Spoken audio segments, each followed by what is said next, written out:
So, do you want me to read to you a little bit? Yeah. So my story is, I live in Detroit. I pay rent in Detroit. I moved there in 2006 for love. I fell in love with a rapper. It happens. And I fell in love with this amazing rapper. And I moved to Detroit. And this rapper turns out to be like super connected to everyone in Detroit. It's like the mayor of Detroit. And when our relationship transitioned, by that point I had been jumped into the club by everybody else. They love me, so I love them, and I stayed.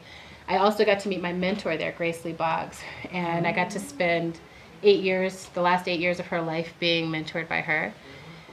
Which also was like the most humbling thing, because I'm like, oh, like someone can still be curious and excited about life at the age of 92 and make friends, make new friends. And it was like a new life goal. Like I hadn't really imagined that. I thought by the time I was 92 I'd be like deteriorating friendship zone. But she was still really curious and excited and alert.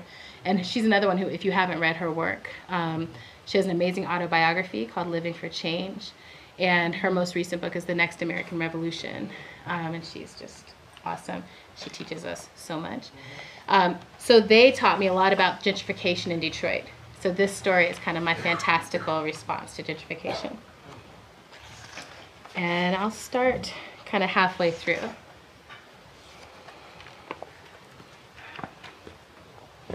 Peak of the summer was scorched that year. The city could barely get dressed. The few people with jobs sat in icy offices watching the world waver outside. People without jobs survived in a variety of ways that all felt like punishment in the heat. It seemed like every morning there'd be bodies. Folks who'd lost Darwinian struggles during the sweaty night. Bodies by the only overnight shelter. Bodies in the fake downtown garden, sponsored by Coca-Cola. Bodies in potholes on streets strung with Christmas lights because the broke city had turned off the street lights. Late one Sunday afternoon, after 3 weddings took place on the island, she heard a message come over the river radio. 4 pale bodies found floating in the surrounding river on the far side. She tracked the story throughout the day. Upon being dragged out of the water and onto the soil by gloved official hands, it was clear that the bodies of 2 adults and 2 teenagers were recently dead, hardly bloated, each one bruised as if they'd been in a massive struggle before the toxic river filled their lungs. They were from Pennsylvania. On Monday, she motored past the spot she'd heard the Coast Guard going on about over the radio, and the water was moving about itself, swirling without reason. She shook her head, knowing truths that could not be spoken aloud were getting out of hand. She tried for years to keep an open heart to these new folks, most of them white. The city needed people to live in it and job creation, right? And some of these new folks seemed to really care. But it could harden her heart a little each day to see people showing up all the time with jobs or making new work for themselves and their friends, while the folks born and raised in Detroit couldn't make a living, couldn't get investors for their businesses. She heard entrepreneurs on the news speak of Detroit as this exciting new blank canvas. She wondered if the folks just couldn't see all the people there, all the signs everywhere that there was a history and a people still living all over that canvas. The next tragedy came Tuesday, when a passel of new local hipsters were out at the island's unsecret swimming spot on an inner waterway of Belle Isle. Belle Isle is this huge island park that floats in the Detroit River. It used to be public, now it's been privatized. State. This tragedy didn't start with screams, but that was the first thing she heard, a wild cacophony of screaming through the thick reeds. By the time she doubled back to the sliver entrance of the waterway and made it to the place of screaming sounds, there was just a whimper. One whimpering white kid and an island patrol staring into the water. She called out, "What happened?" The patrol, a white kid himself, looked up, terrified and incredulous and trying to be in control. "Well, some kids were swimming out here. Now they're missing, and this one says a wave ate them."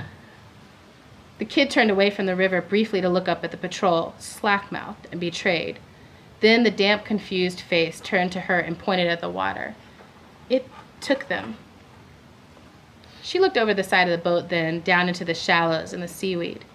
The water and weeds moved innocently enough, but there were telltale signs of guilt. A mangled pair of aviator glasses, 3 strips of natty red board shorts, the back half of a navy striped Tom shoe, a tangle of bikini, and an unlikely pile of clean, new bones of various lengths and origins. She gathered these troubled spoils with her net, clamping down her mouth against the lie, "I told you so," because who had she told? And even now, as more kinds of police and Coast Guard showed up, what was there to say? Something impossible was happening. She felt bad for these hipsters. She knew some of their kind from her favorite bars in the city and had never had a bad experience with any of them. That's the most humorous part. She had taken boatloads of them on her river tours over the years. It wasn't their fault there were so many of them. Hipsters and entrepreneurs were a complicated locus. They ate up everything in sight, but they meant well. I'm so glad y'all understand this book. They should have shut down the island then, but these island bodies were only a small percentage of the bodies of Summer. Most of them stabbed, shot, strangled, stomped, starved. Authorities half-heartedly posted ambiguous warning flyers around the island as swimmers and couples strolling on the Riverwalk paths and riverside picnickers went missing without explanation. No one else seemed to notice that the bodies the river was taking that summer were not the bodies of Detroiters. Perhaps because it was a diverse body of people, all ages, all races, all folks who had come more recently, drawn by the promise of empty land and easy business, the opportunity available amongst the ruins of other people's lives. She wasn't much on politics, but she hated the shifts in the city, the way it was fading as it filled with people who didn't know how to see it. She knew what was coming, what always came with pioneers, strip malls and sameness. She'd seen enough times. So, even though the river was getting dangerous, she didn't take it personally. She hated strip malls too. Then something happened that got folks' attention. Do you want me to keep going? I was like, it's been a second since I read it. I'm like, oh, look at him good. All right. The mayor's house was a mansion with a massive yard and a covered dock on the river overlooking the Midwestern jungle of Belle Isle and further on the shore of gentle Canada. This was the 3rd consecutive white mayor of the Great Black City. This one, born in Grand Rapids, raised in New York, appointed by the governor. He'd entered office with economic promises on his lips as usual, but so far he had just closed a few schools and added a 3rd incinerator tower to expand Detroit's growing industry as the leading trash processor of North America. The mayor had to entertain at home a few times a year, and his wife's job was to orchestrate elegance using the mansion as the backdrop.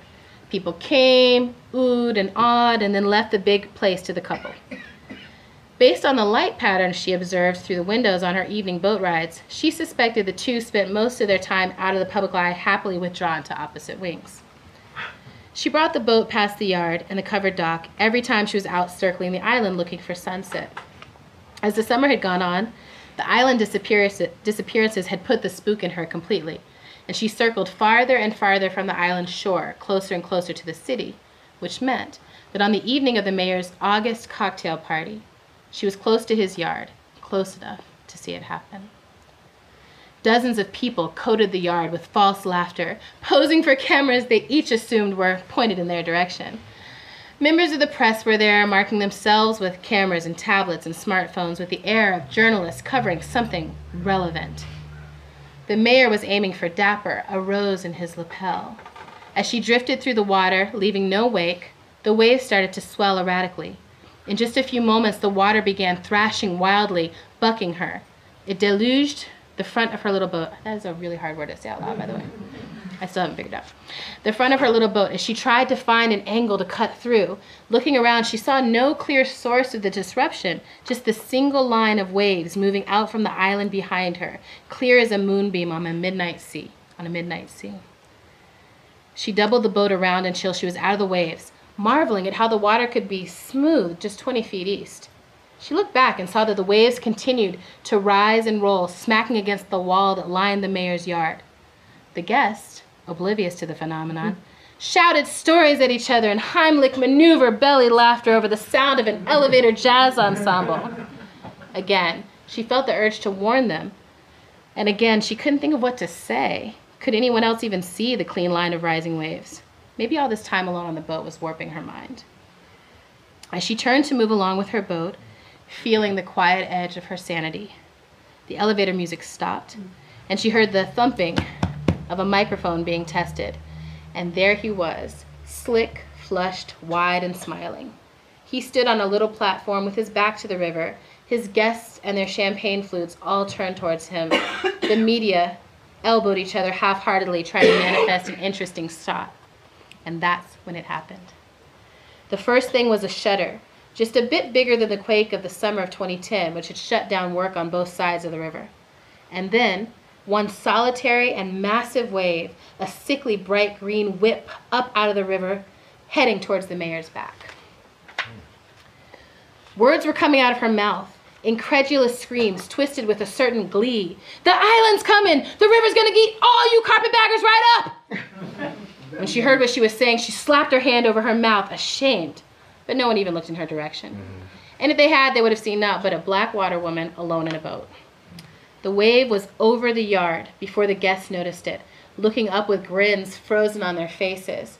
It looked like a trick, an illusion. The mayor laughed at their faces before realizing with an animated double take that there was something behind him. As she watched, the wave crashed over the fence, the covered dock, the mayor, the guest, and the press, hitting the house with its full force. With a start, a gasp of awe, she saw that the wave was no wider than the house. Nothing else was even wet. The wave receded as fast as it had come. Guests sprawled in all manner of positions, river water dripping down their supine bodies. Some tossed through the windows of the house, a few in the pear tree down the yard.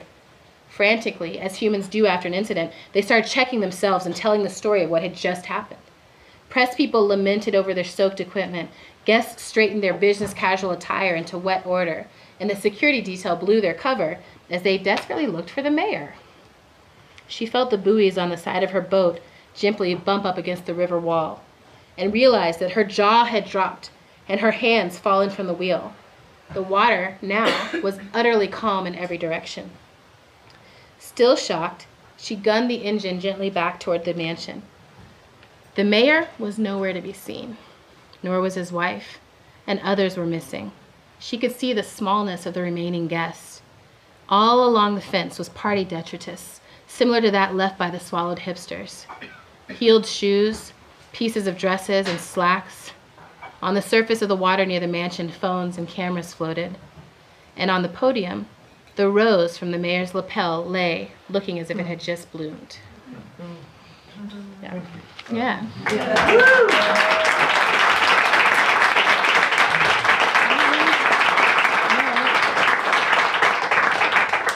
So there's 22 pieces in here. 20 of them are fiction.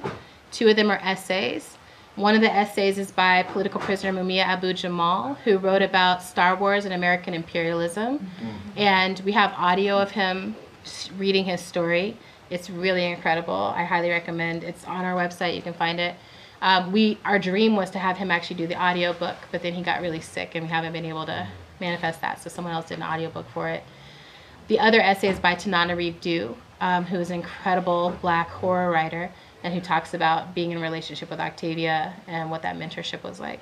The rest of it is all original fiction. Oh, and LeVar Burton. We have some reprints in there. So LeVar Burton let us reprint a section from Aftermath. There's some good. Terry Bisson allowed us to reprint a little section from Fire on the Mountain. So I think it's a great book. I think you'll enjoy it if you like it, if you read it. My sister's in this book. My sister and I are about to start a podcast called How to Survive the End of the World. It's, I think, going to launch on Tuesday, and really excited about it. But her story in here is one of my favorites. It's called Small and Bright, and she just finished the novel, the extended novel version. She just finished the first draft of the novel, so there's exciting things. Alexis Pauline Gumbs has a short story in here. Her novel is coming out, also an extension of the story that she wrote in here. So this is one of our goals, is to get people writing worlds. So the invitation of this is, I always tell people as a writing prompt, is to read this, and if there's a story that moves you, write the next section, right? Tell us what happens after that, because these are all short stories. We only get a snapshot of it. So tell us what happens before, after, right? Weave yourself into it. It's a great writing prompt start.